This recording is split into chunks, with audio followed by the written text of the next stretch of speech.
Hi guys, what's up? My name is Shanwen and today tara at pag-usapan nga natin itong naging issue na naman sa loob ng Senado at this time involved naman dito si Secretary Herbosa.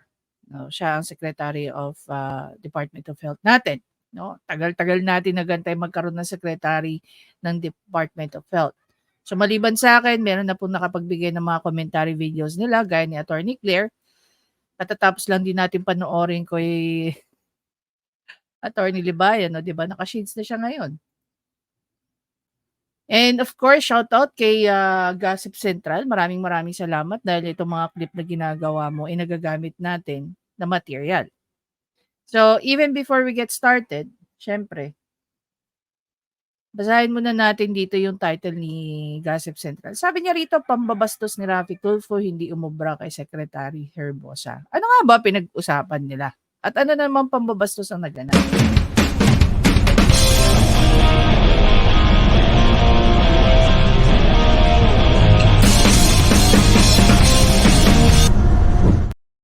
Eh, syempre, play natin We intro, will di ba? investigate this and your claims. We'll be happy to receive any knowledge that your office has. And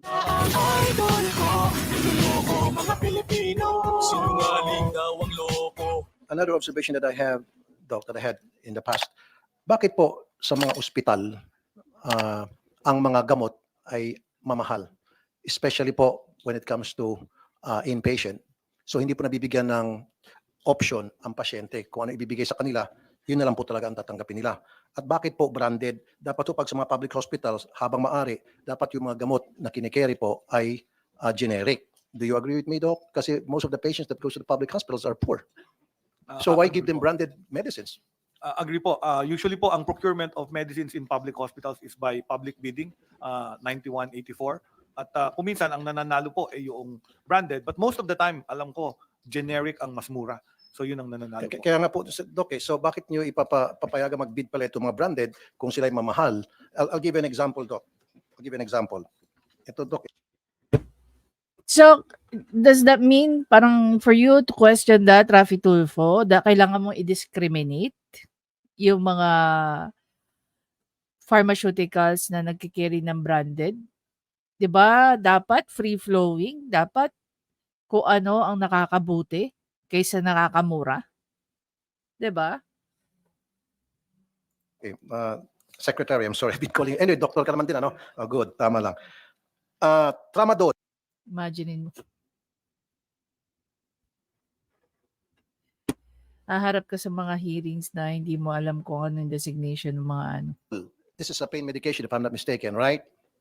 Yung branded, 128 pesos and 50 cents. Yung generic, 9 pesos and 75 cents. You see the big difference, Secretary? So now, ito yung nakakabulabog. And I know this for a fact because I've been a patient several times at different hospitals. Sa mga inpatient, Question. Patient ka ng private hospital o ng government hospital? kung ano ibibigay sa pasyente ng doktor, yun na yun, iinumin ng pasyente and then i-charge na lang. Diba? Without asking the patient first na ang ibibigay namin sa iyo ay branded. Okay ba sa iyo? Or ang ibibigay namin sa iyo is generic. More often than not, wala nang question. So kaya nga, tulad nito sinabi ko, Tramador, ang laki ng difference. Okay, iset natin yung face. Kanina sinasabi ni Raffy Tulfo is about the government hospital and he's using himself as an example. Okay? Question, Raffy Tulfo. Ikaw ba ay nagpapatingin, nagpapa-ER, nagpapa-consult sa mga government hospital o sa private hospital? Kasi there's a big difference between the two. Okay? Halimbawa ako, I will not choose myself as an example. Bakit? Kasi simulang ipinanganak yata ako hanggang sa ako ay tumatanda na. Hindi po ako na-admit sa mga government hospital. Kung meron akong sakit, kahit nung maliit ako, ang nanay at tatay ko, dinadala ko sa mga private hospital. The only time na nakatikim ako ng government hospital is nung kailangan ko ng allergology at ang PGH lang ang meron nun. Anong ginagawa ko doon? Nagpa-skin test ako, nagpa-food test ako para malaman namin kung ano ang aking mga trigger before ako asthmahin. Again, at that time, we're talking about early 90s. PGH pa lang ang merong allergology. At hindi ko makakalimutan yung pangalan ng doktor ko. Si Dr. Philip ko. 'Di ba? Actually, if I remember it correctly, he's from Cebu. 'Di ba? Nag-aaral lang siya sa UP at nagpa-practice siya ng allergology dito sa Maynila nung time na 'yon. Napakabata pang doktor nung time na 'yon. In and out ako sa PGH for about a year. 'Di ba? Ini-injectan lang ako, itetest ako, tapos i-injectan ulit ako para magkaroon ako ng immunity sa mga allergies ko. Okay? Another example is, hindi man po ako nagpapa-check up o na-admit sa mga public hospital, pero nung nag-aral po ako ng nursing, lahat po ng rotation ko ay government hospital. You can name the big hospitals in Manila area. 'Di ba? Ganon kagaling yung school namin. That they were able to get some slots na kami po ay makapag-rotate sa mga government hospitals. Lalo-lalo na ang mga teaching hospitals na tinatawag gaya ng Fabella. Now, sa isang government hospital, dun po sa hindi po nakakaalam, no, may mga government hospitals na may tinatawag tayong charity ward at saka paying ward. Madalas, umiikot kami dyan sa dalawang klaseng wards na yan. Sa charity ward, totally, pag merong available na gamot ang hospital po ang nagpo-provide. Pag wala, dun lang yung time na yon na kailangan, no, yung pasyente, yung pamilya ng pasyente ang bumibili sa labas. Hindi po lahat ng gamot may available na generic. Especially kung ang approach ng mga doctors is gusto nilang mapagalin ng maayos yung mga nila at hindi i-prolong yung suffering ng kanilang mga pasyente. Kung may kakayanan ang pasyente, binibigyan ng mga doktor ng may brand name. Pero lahat po ng reseta at yan po ay nasa practice ng mga doktor. No? Whether ikaw ay dentista o ikaw ay doctor of medicine, kailangan lagi mong i-indicate yung generic name ng gamot na nire-reseta mo. Maliban dyan, kung gusto mong lagyan ng brand name, para yung pasyente ang may option, whether or not, bili niya yung brand name o yung generic name. Bigyan natin yan ng analogy. Ano nga ba ang generic name at saka ang brand name? Halimbawa, yung iset natin sa sasakyan, sa kotse. May tinatawag po tayong sedan. Sedan, ito yung 4 wheels na merong 5-seater. Okay? Iba po yung mga SUV or compact SUV, AUV, HB, at kung ano pa B. Set tayo sa sedan. Sa sedan, meron tayong Suzuki, meron tayong Mitsubishi, Nissan, Honda, Toyota. Ito po yung mga pang middle class. Yung upper class, nandiyan yung BMW, andyan yung Audi, andyan ang Tesla, ano pa? Andyan ang Porsche, ano pa? So dito makikita mo yung difference. Pag pumasok ka sa loob ng isang BMW, iba yung feel.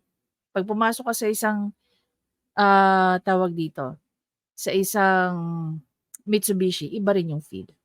Ito yung mga generic. Ito yung under ng generic. Okay. Yung branded, ito yung mga BMW. The point here is that kahit pareho sila ng content, pero yung quality, okay, yung quality ng ingredients nila is higher if you're paying a higher price pagdating sa brand name. Okay? O punta naman tayo sa mga medication. Ano ba ang very typical na antacid na alam natin? Kremil S. Anong counterpart niya? Gaviscon, Maalox, Tubbs. Yun. Siyempre sa Cremeles mas mura. Di hamak na mas mura. Pero yung reaction niyan, 'no, medyo may katagalan kumpara sa Gaviscon. Ang Gaviscon may double action. Ang Gaviscon 'pag inom mo ilang minuto lang medyo okey ka na. Ang Cremeles hintay ka ng ilang minuto, 'di ba? So magdedepende hindi lang sa kakayanan, 'no, ng, isang pasyente financially. Magdedepende rin 'yan sa approach ng mga doctors. And again, normally ako 'pag nagpapa-check-up ako sa doktor ko, lagi nilang tinatanong sa'kin is, "What do you prefer?" Asian na 'to, "What do you prefer? Do you prefer a brand name or do you prefer a generic?" Lagi ko sinasabi, i-ano mo na lang ako sa sa ano, sa brand name, okey? So, may mga gamot ako na iniinom na branded. Meron din naman akong iniinom na generic. Bakit? Kasi nilalagay talaga ng mga doctors ko yung mga generic ng mga branded kong gamot, 'di ba? So, nasa sa pasyente na 'yan. Laging binibigyan ang pasyente ng option whether 'yan ay nasa government hospital or nasa private institution. Dahil part 'yan ng kanilang practice, 'di ba? Although siguro icha-charge ito sa PhilHealth, pero PhilHealth is government, so naso-shortchange pa rin yung gobyerno.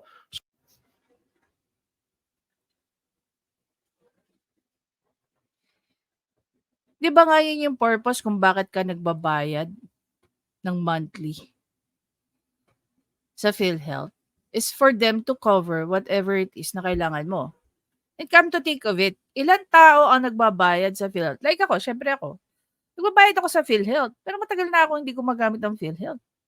Simula yata nag-abroad ako hanggang nakabalik ako dito, hindi ako gumagamit ng PhilHealth. Bakit? Hindi naman ako na-admit ng ospital, eh. Oh, may HMO naman ako. O 'pag nagpa-check-up naman ako, I pay cash. Hindi ko ginagamit ang PhilHealth. Paano maso-shortchange ang PhilHealth diyan? Knowing that ang daming naghuhulog pero hindi naman lahat ng naghuhulog diyan, eh, gumagamit ng PhilHealth everyday. So my point is, dapat sa mga public hospitals, wag na ho tayo magbenta ng mga branded. No, you cannot do that, Raffy Tulfo. You can never do that. Dapat available 'yan kasi parte 'yan ng rights ng mga pasyente. Yung generic na lang. Existing na po yung executive order on the use of Philippine National Drug Formulary Okay. or generic drugs sa Okay, sa so public hospitals.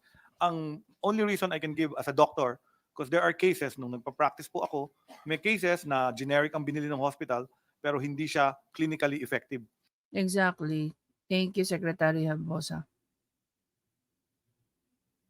Imagine niyo 'no, kung puro generic lang ang available sa mga government hospital. Ulitin ko, hindi po lahat na nagpupunta ng government hospital ay talagang walang pera. Yung iba, yung government hospital na yun yung pinakamalapit sa kanila and they have money. Branded drugs should be available in any hospital, whether it's a government or it is a private hospital. So hanggang mangyayari yun, nire-report namin yun sa procurement service. At that's the reason why some hospitals will carry probably the branded because the efficacy clinically is different. Yeah, it's at better. sino po, Ganun mga sino po observation. nagsasabi na mas maganda po yung branded compare sa mga What the fuck? Malamang yung mga pharmacologists, yung mga doctors. Who else? generic? Hindi ko sinasabing mas maganda. Merong Hindi, yung sabi niyo po, Diyos ko, Secretary Bosa, bakit hindi mo kaya ito depensahin in your own expertise? efficacy. So may Oo. clinical study po. Yeah, because some Siyempre! Ano yung kape? 3 in 1, lagay mo sa mainit na tubig, kanawin mo and that's it. No! No, of course. Guys, lahat ng gamot nagre-respond yan sa mga illnesses. Kaya nga hindi rin maganda na umiinom ka lagi ng gamot, lalo na, halimbawa na lang, okay? If you're taking drugs, like halimbawa, painkiller, pain reliever, antibiotics, Kaya nga may certain number of days lang na dapat mong iniinom mga antibiotics. May certain number of hours lang na dapat iniinom mo ang mga paracetamol para sa lagnat. May certain number of times lang na dapat nagtitake ka ng mga halimbawa ng salbutamol. If salbutamol is not working for you anymore, then that's the time that you have to use the nebulizer. Diba? There's a reason behind that. Diyos ko, Rafi Tulfo. Sometimes, pag nagpa-practice ka, binibigay mo yung generic, yun ang binibili ng No, pasyente no, sa you, hospital. I mean, Secretary, you said may clinical studies na mas effective ang Lahat guys, lahat guys, hindi ako pharmacist, hindi ako pharma graduate, pero meron akong pharmacology. Lahat po ng drugs na meron tayo is merong clinical study, hindi pwedeng hindi. Hindi pwedeng wala. And imagine niyo kung gaano karaming process or gaano karaming stages ang inaabot niyan even before it reaches the public market. Tapos magsasalita na naman ng ganito si Rafi Tulfo. Anong alam niya sa pagmamanufacture ng isang medication? branded kaysa generic. Hindi Can ho- I see those clinical hindi ho- studies? They're the Tanginang yan. Rafi Tulfo, pumunta ka. Okay, una pumunta ka sa pharma companies. Okay, punta doon. Punta ka sa FDA. Yan. Yan ang mga puntahan mo. Huwag mong hingihan ng DOH. Hindi naman sila pharma companies eh. 'Di ba? And this is one of the reason why doctors are being invited by pharma companies. Because they create symposiums, they do studies, they invite other doctors, and they talk about what are the best approach. So they can make those drugs available na pwedeng ireseta ng mga doktor. Kung wala ang mga pharma companies, do you really think kaya magpagamot ng mga doctors by what? By doing blood workup, yung mga ganun. Do you really think ganun lang yun? same as long as the bioequivalence and bioavailabilities are the same. So Okay. yun ang problema. Not all drugs are created the same. So even if they're generic, doesn't mean may potency. Kung minsan, yung percentage of the available active component is also lower. So yun yung mga problema po. Sometimes it's cheaper but the quality is not that good. So tama naman, generics and branded should be the same. However, may manufacturing, yung iba nandadaya. Meron pong gano'n, nandadaya yung percentage, gagawin 90% lang. So yung efficacy, kitang-kita ng doktor, hindi ko nawawala yung pain ko. Kaya nga po nandiyan Senator, po kayo para ipascreen niyo po sa If I sa may lang FDA. po, What the shit? Nahulog pa. Ang inang yan. Pagkakaalam ko, hindi naman yung Department of Health, hindi naman yung Department of Pharmacology.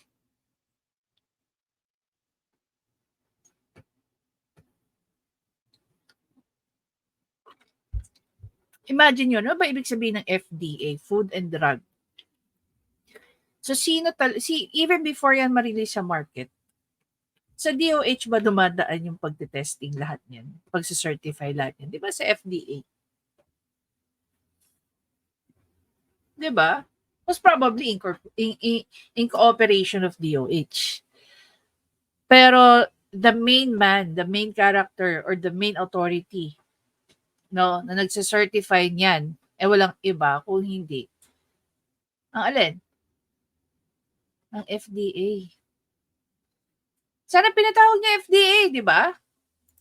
Senator Rafi, bakit pumapasok sa utak ng Pilipino o kahit saan na, for example, ayoko ng pangalanan yung brand, bakit mas prefer nila yung branded kaysa dito sa mga ordinary na generic?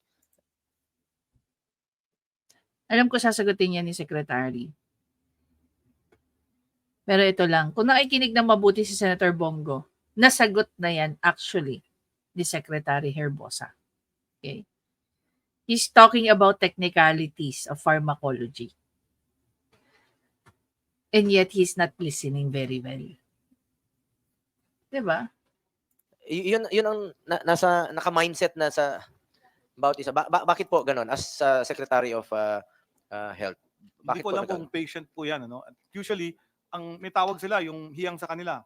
Like if you're taking certain medications, magpapalit ka, mas mura, generic. Pero makikita sa monitoring, hindi tumababa yung sugar mo, hindi bumababa yung blood pressure mo, yung doktor mismo ibabalik ka dun sa gamot na inumpisahan. Nagwo-work sa'yo. Like halimbawa, I'm gonna give you one good example since he's talking about sugar. Metformin. May mga metformin na generic. Okay? Meron din mga metformin na branded like Glucophage. Malaki po yung difference ng presyo ng metformin generic at saka metformin Glucophage. Okay? How would I know that? Kasi yun yung maintenance ng tatay ko. Pag umuwi ako dati, inuwihan ko siya ng Glucophage. Pero ang iniinom niya rito, generic. Diba? So pag umiinom siya ng Glucophage, napapansin nga namin na bumababa ngayon ng sugar niya. Mas nare-regulate ng maayos. So pag naubos na yung Glucophage niya, babalik siya sa generic. So andyan na naman tayo, bumabalik na naman tayo. Diba? Kanya. So sometimes it's really yung sinasabi kong clinical outcome.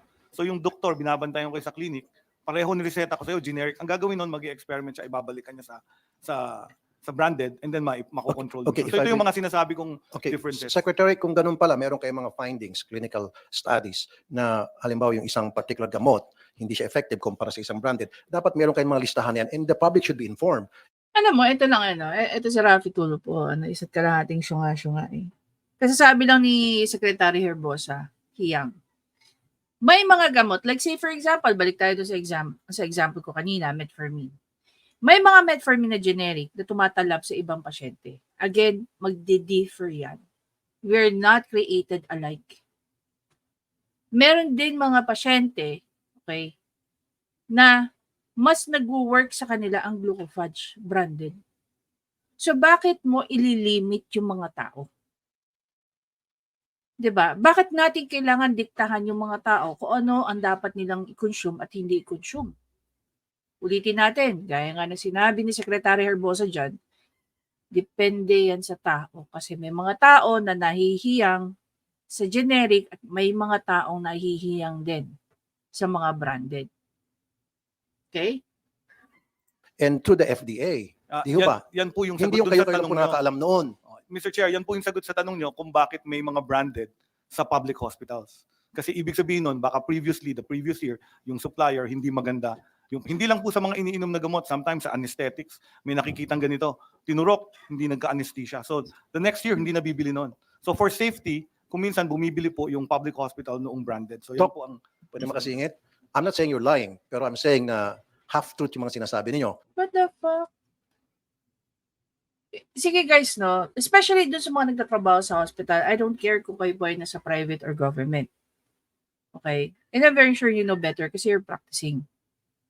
Lalo-lalo na po yung mga nagsistay sa ward, yung mga pumapasok sa loob ng mga OR, DR, di ba? I'm very sure, marami po kayong mga pasyente na na-handle. At iba-iba po yung effects sa kanila ng mga drugs na ginagamit nyo from one person to the other. Di po ba? Di ba sobrang kapal naman ang mukha ni Rafi Tulfo to claim na half-truth or nagsisinungaling? Wala namang half-truth, guys eh. Kung sino nga kasinungalingan yan. Kung totoo yan. Diba? Black and white yan eh. Walang gray area ang pagsisinungaling. Diba? Yung para barahin mo yung isang doktor who knows better than you, knowing that you don't know what you're talking about. You even question whether or not merong mga clinical studies. Lahat ng bagay pagdating sa hospital, lalo na sa human interaction, kung i-apply mo yan, kung i-administer mo yan sa isang tao, lahat po yan may clinical studies. Lalayo pa ba tayo? Ano ba nangyari sa atin sa COVID? Hindi ba? Hindi naman agad-agad nagkaroon tayo ng COVID vaccine.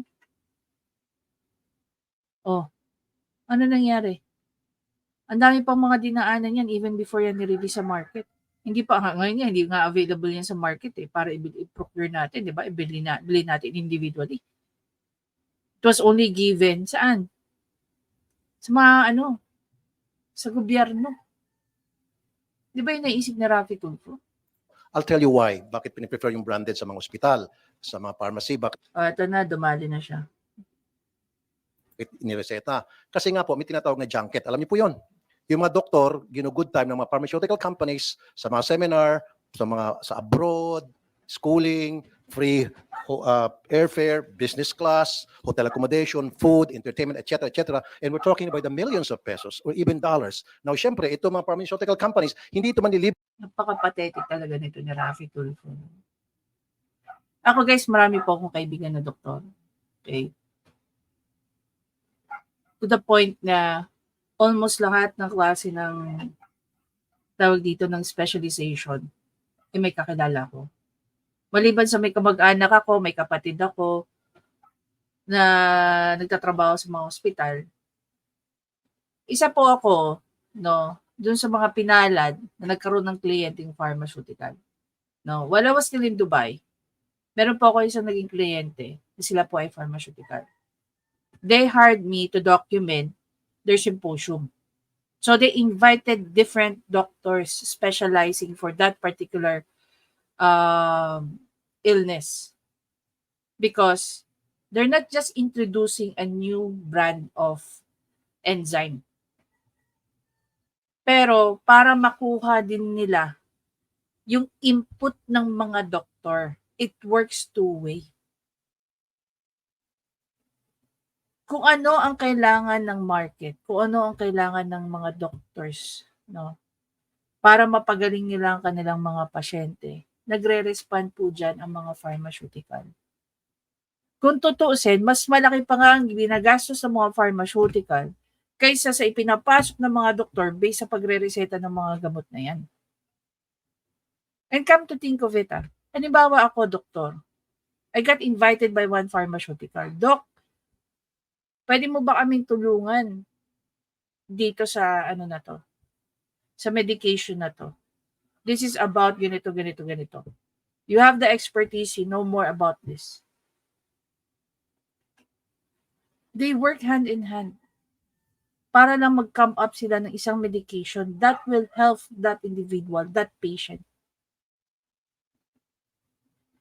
Diba? At itong mga pharmaceutical na to, yung mga doctors na pinapunta nila dati sa Dubai, they're coming from all Middle Eastern country.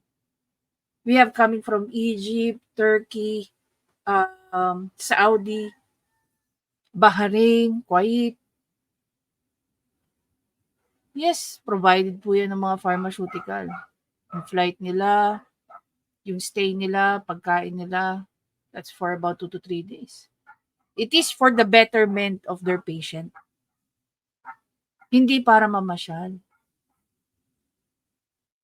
Wala pong per dime ang doktor. Ang provided lang po ng mga pharmaceutical, if they have something like that, stay, hotel, lodge, board and lodging, transportation from their hotel going to the venue, and then back to the hotel, airfare, yun lang. Pero ito yung sinasabi ni Raffy Tulfo. Ngayon lang ako nakarinig ng ganyan at saka niya lang. Sa dinami-dami ng taon na may mga kakilala ako, bukod tanging siya lang ang nagsabi niyan. Libre manggugood time ng mga doktor nang walang kapalit. What's in it for us? You scratch my back, I'll scratch yours. Ganun po Really? yun. Kaya itong mga doktor, magreseta sila ng mga branded kasi yun ang nanggugood time sa kanila. Yung generic na hindi nanggugood time sa kanila, hindi na reseta. You follow me, Doc, sir? Meron po tayong tinatawag na And that's unethical, right? meron po tayong Hindi unethical yun. Ikaw lang nagsasabing unethical yun. Mas ikaw pa nga may ginagawang unethical. Diba? Yung mga pinagagawa mo dyan sa Senate. Yan, gaya ng pagtawag mo nagsisinungaling, partially nagsisinungaling si Secretary Herbosa. tinatawag, Mr. Chair, na Mexico Protocol, and the Philippines follows this professionally. All professional organizations are supposed to not accept yung ganitong gifts from the pharmaceutical industry based on the Mexico Protocol. At tayo po ay signatory and all professionals are expected Okay. to do so. Kung meron pong makitaan na ganitong halaman, kinakasuhan po yung pharmaceutical company at pinapenalize sila. So meron silang penalty from their own association, the Philippine Association of Pharmaceutical Industry. So nagse-self-police sila dyan among them. Pag kami nagja-junket, yung junket po nung araw, kasi since we Doc, accepted Doc, the Doc, sorry, Mexico di ko na Protocol. matiis po. Doc, were you born yesterday? Hindi po, alam ko yan, nangyayari yung junket nung araw. Pero sinasabi ko No, po Doc, ngayon nangyayari. You want me to prove? Oo, pero kasuhan natin sila. You want me to prove?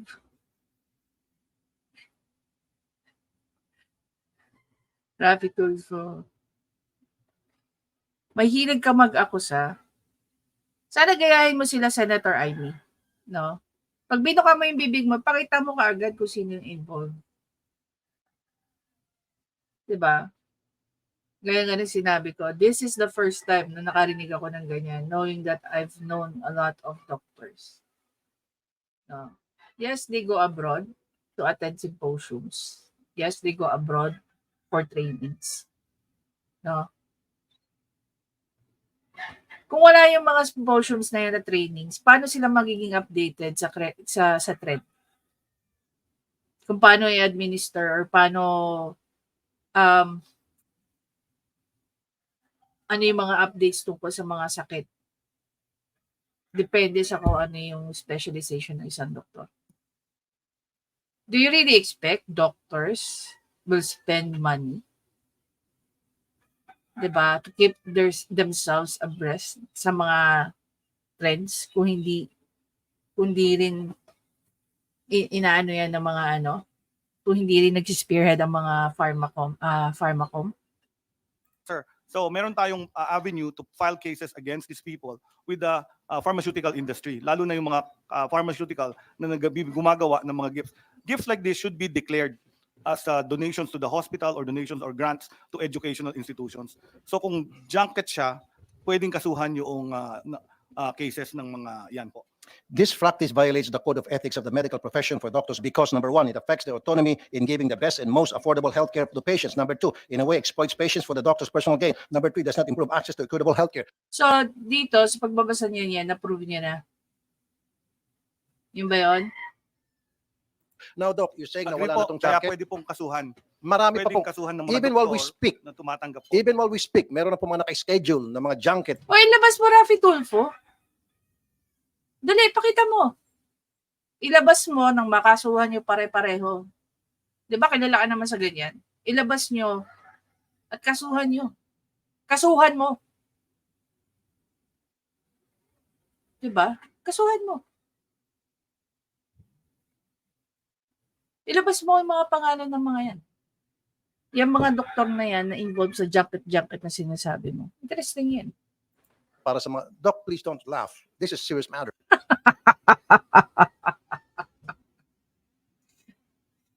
He's talking about unethical about sa mga doctors. Pero yung ginagawa niya, hindi siya unethical. Diba? Very good ka dyan talaga, Idol. Even while we speak, sir, even while we speak, may mga naka-schedule na po punta sa US, sa Canada, sa Australia, kung saan-saan bansa. Doc, let me finish. Gusto mo ikaw patapusin. Pero kanina mo pa binabara si Secretary Herbosa. 'Di ba? Ilabas mo yung mga pangalan ng mga sinasabi mong doktor who is involved in that shitty junket that you're talking about. 'Di ba? If you have the legal standing, go right ahead, ikaw mismo ang magpakaso.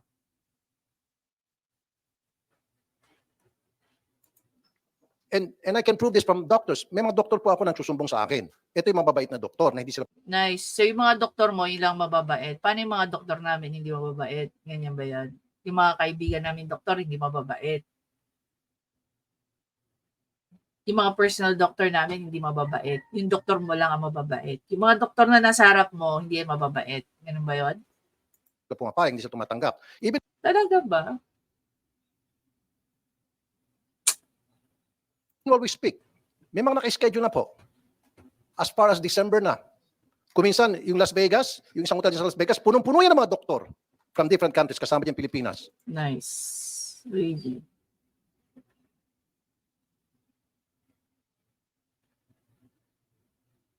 Libre po yung airfare, libre po yung hotel accommodation, libre yung registration, libre pa pati pansugal. Dahil ano sinabi ko,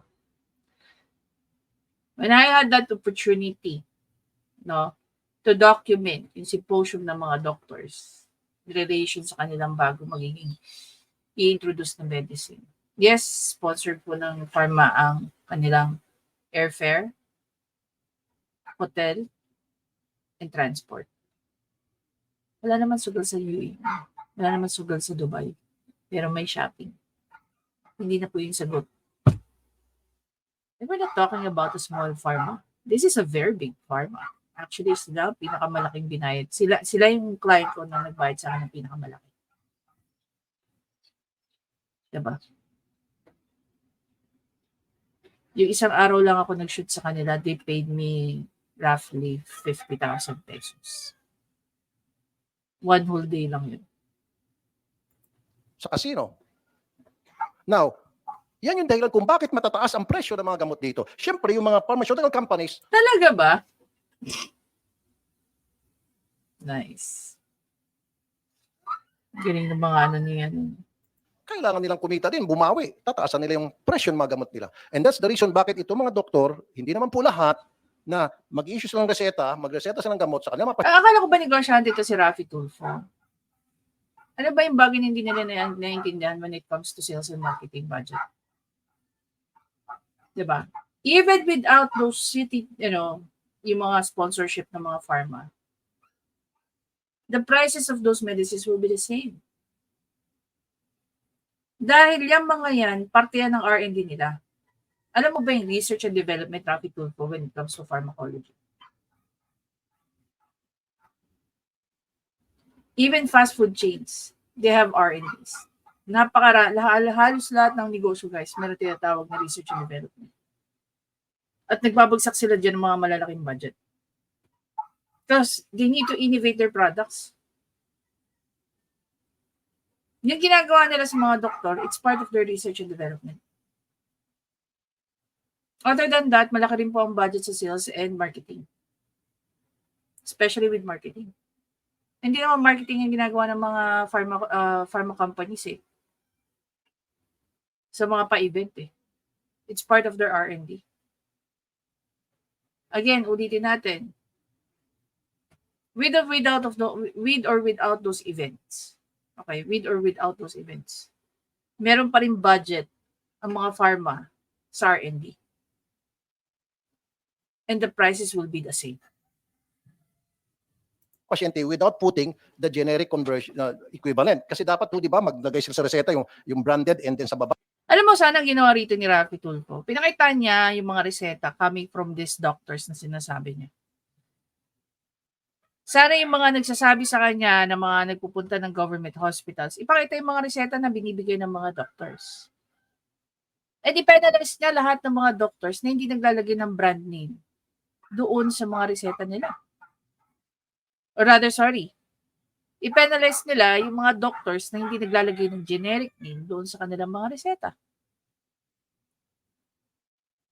Diba? Oh. Maniwala rin kayo sa hindi. Halimbawa na lang sa paracetamol. Ilan ang generic name na paracetamol ang available sa market? Andiyan ang Biogesic, andiyan ang Bioflu, andiyan ang Neosep, andiyan yung Decolgen, at kung ano-ano pa. Kaya pag sinabi mo sa pharmacist, ma'am, paracetamol, tatanungin ka, ano pong brand? Ano pong gusto niyong brand? Biogesic, Bioflu, lahat yan may paracetamol. Ba, generic or the other way around. May mga doktor na gumagawa niyan, pero may mga Take note, hindi siya naglabas ng mga reseta. Just to show na meron ang gumagawa mga doktor na hindi naglalagay ng generic name sa mga reseta nila. doktor na wala, hindi nilagay yung generic name because busog-busog sila doon. Sana, pakita mo na hindi sila nagpalagay ng hindi sila naglagay. 'Di ba? Pakitaan mo kami at least 100.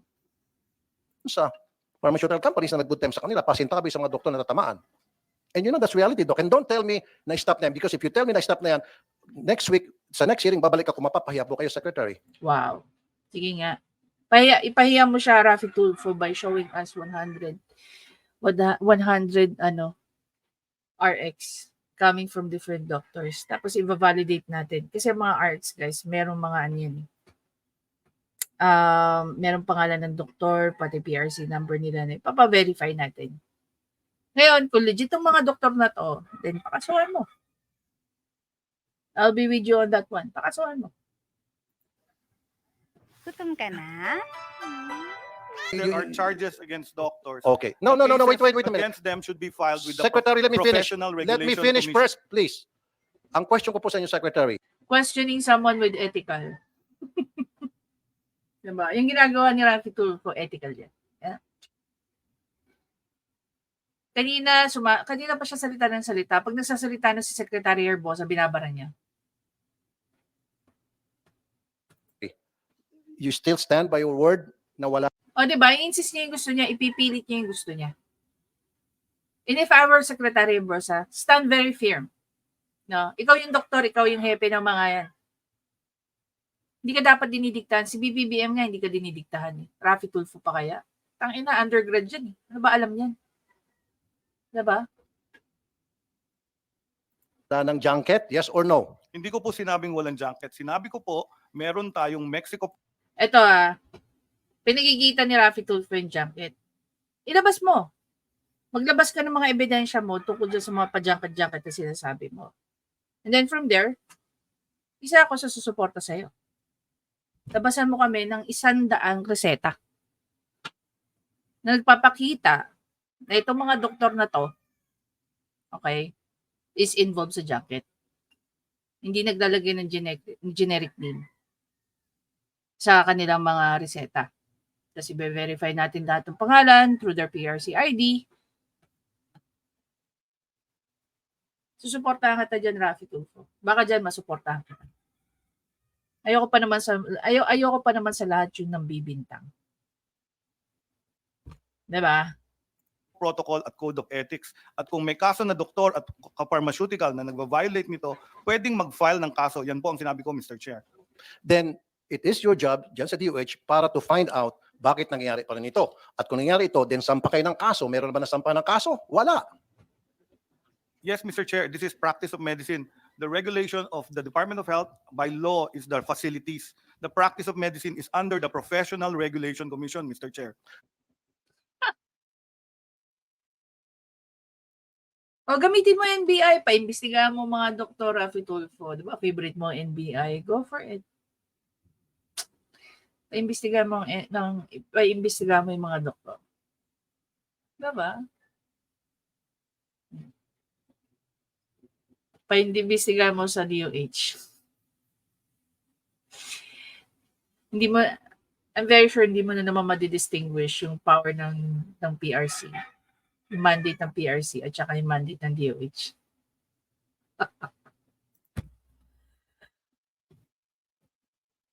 Yes or no? Hindi ko po sinabing walang junket. Sinabi ko po, meron tayong Mexico Protocol at Code of Ethics. At kung may kaso na doktor at pharmaceutical na nagva-violate nito, pwedeng mag-file ng kaso. Yan po ang sinabi ko, Mr. Chair. Then it is your job dyan sa DOH para to find out bakit nangyayari So obviously, hindi niya alam dito kung anong mandated sa DOH. pa rin ito. At kung nangyayari ito, then sampa kayo ng kaso. Meron ba nasampa ng kaso? Wala. Yes, Mr. Chair, this is practice of medicine. The regulation of the Department of Health by law is the facilities. The practice of medicine Alam niyo ba kung gaano kahirap magpa-revoke ng lisensya ng isang doktor? One of the hardest actually ang magpa-revoke ng license ng isang doktor. Wala nga tayo medical malpractice dito eh. Even if we have laws about medical malpractice, hindi siya well implemented. O ikaw ba, Rafi Tulfo, alam mo kung gaano karami ang medical malpractice? Mas interesting siguro at mas makakatulong ka kung ang naging topic mo dyan is pinaimbestigahan mo ang medical malpractice ng mga doctors. Napakarami. Whether yan mo doctor of medicine or doctor of dental, napakarami. Pinupunteriya mo yung gamot. Pero hindi mo mapunteriya yung medical malpractice ng mga medical practitioners. is under the Professional Regulation Commission, Mr. Chair. Kaya nga po, with DOH, O, diba? Pagkikita niya pa rin yung sarili niya kasi hindi niya naiintindihan yung distinguish between DOH at saka yung mandate, yung naka-mandate sa DOH at saka sa PRC. and Professional Regulation Commission, then kasama ho kayo dyan, may coordination, then sampahan niyo po ng kaso yung mga dapat sampahan ng kaso. Yes, Dapat sir, may we will masampa. coordinate. In fact, we have filed cases. In fact, when I was undersecretary, we filed a case against a DOH hospital doctor Okay. for having accepted a gift from a pharmaceutical industry. And you recognize, Doc, na this is rampant, right? Kasi if you said no, then I'll say you were born yesterday. I never said no, Mr. Chair. And I also never said it's not rampant. So wala So, akong so knowledge. you agree with me that it's rampant? Na it's Wala happening? akong knowledge if it is rampant. Ito si Raffy Tulfo, ang hilig niyang i-feed yung mga ano, 'di ba? Hindi lang niya gusto mag-agree. Ang gusto pa niya, kung ano yung sinasabi niya, sasang-ayunan lang siya. 'Di ba? Good job sa'yo, Secretary Herbosa. Then you should, But I know for a fact that it's happening. the regulations are there for people to file cases against I know that, erring I know that doctors there's regulation, and sir. erring pharmaceuticals. Sir, I know that there's regulation. You and I know, and I have this paper to prove it. But what I'm trying to point out Putang ina, you only have the paper. Samantalang si Secretary Herbosa, he knows it by heart. here, there's regulation pero hindi na-regulate. There's regulation pero hindi na-implement. Parang ganito lang yan, guys, no? May mga rules sa loob ng Senate. Bawal yung mga unparliamentary languages. Pero anong nangyayari? Nasusunod ba? Diba? Nasusunod ba? Walk the talk, Raffy Tulfo.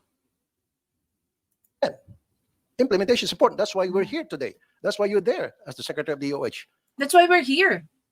Diba? We call you out to correct your mistakes, your wrongdoings. And you still continue doing whatever you do. And you have so many people at your disposal to make sure that implementation is going to be implemented. Nice. Yes, Mr. Chair, we will implement the law. Thank you very much. Kasi kanina, sorry, Secretary Doc, sabi mo parang ang dating sa akin na parang wala na yung junket natin, meron parang ngayon wala na. Like I said, kung gusto niyo po, sa December pa lang, meron na po mga booking, Pero airfare. ako, interesado ako na ilabas ni Raffy Tulfo yan. Diba? Ilabas mo yan, Raffy Tulfo. Patunayan mo sa aming lahat na merong nag-exist ng ganyan. Show us what I wish na kaya mong ilabas. Diba? Meron pong mga booking sa mga hotel, sa mga doctors, by the thousands and thousands, di ba? Na ginagastos, hundreds of thousands even, dolyar pa po. I'm sure alam niyo po ito, Doc. Kasi pag sinabi niyo na hindi niyo alam na it exists, I'm sorry, Doc, I'm not insulting you, then sasabihin ko pinanganak ka lang kahapon. Nice. Samantalang siya, he was never in practice. He was never in the hospital day in and day out.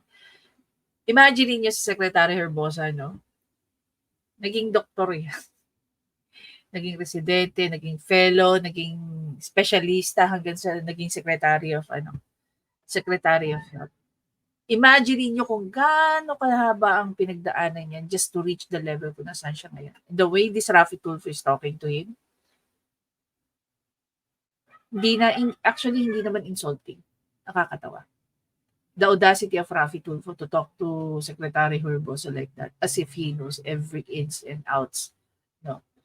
And I'm very sure even Secretary Herbosa knows more, no, in terms ng mga nangyayari sa loob ng medical field. Pero for him to be lectured by Raffy Tulfo, don't you think that's very fun? Someone who is very capable of, tackling this kind of discussions. Kasi bilang DOH Secretary, alam niyo po yung mga nangyari sa ground, especially a former doctor in your case. And I respect you being kaya po kayo naging Secretary ng DOH because you're a good doctor, I would presume. You don't need to be a good doctor. You need to be a knowledgeable doctor. Tama, sir? Tama, Mr. Chair. We will investigate this and your claims. We'll be happy to receive any knowledge that your office has, and we will conduct the further Thank you. investigation. And at the same time, we will be more than happy dito kung bigyan niyo po kami yung memo na ipapasa niyo sa mga doktor. Raffy Tulfo is very consistent when it comes to all this bullshit, no? Alam mo, very recent lang, just few months ago, diba, there was this one doctor na maliciously prosecuted and he died inside the hospital. Ngayon nagsasalita ang Philippine Medical Association, PMA, regarding sa nangyari. And now they're pointing the finger kung sino nga may kasalanan sa nangyari yun. Yung abogado. So nakikita mo rin may mga kapabayan ng mga abogado. Diba? Tapos ngayon gaganyanin na naman ni Raffy Tulfo. Nakikita mo yung doon, yung point doon. Baka bigla na lang bumitaw ang mga doktor dito. 'Di ba? Imagine niyo yung puyat ng mga doktor, yung pagod nila. Most of the doctors, they don't have holidays. Imagine niyo meron bang araw na nagsarado? Meron bang araw o oras nagsarado ang mga hospital? Lalo-lalo na ng panahon ng pandemic. And remember, ang daming hospitals, guys. Mapa-private man o government yan. Ang haba ng pila ng mga ambulansya sa labas ng mga hospital nila. Sino tao doon? Doctors, nurses. Tapos gaganitohin ni Rafi Tulfo. Talaga ba? Maybe may katotohanan yung sinasabi niya. And then again, asa na naman yung mga ebidensya niya? Mga junket na sinasabi niya. Diba? Dapat Rafi Tulfo, kung meron kayo na-expose, pag binuka mo yung bibig mo, same na pagbuka ng bibig mo, meron ka na ipapakita sa taong bayan. Mga pinagsasabi mo, whether yan about sa mga doktor, sa PCSO, or kung saan-saan. Na kaya mo i-prove sa amin na may standing yung sinasabi mo. Hindi yung puro kasalita dyan. Hindi yung puro kapambabasto sa mga resource person nyo. Maliban dyan, kung makapagsalita ka, as if you know better. As if you know a lot of things about what they do. Diba?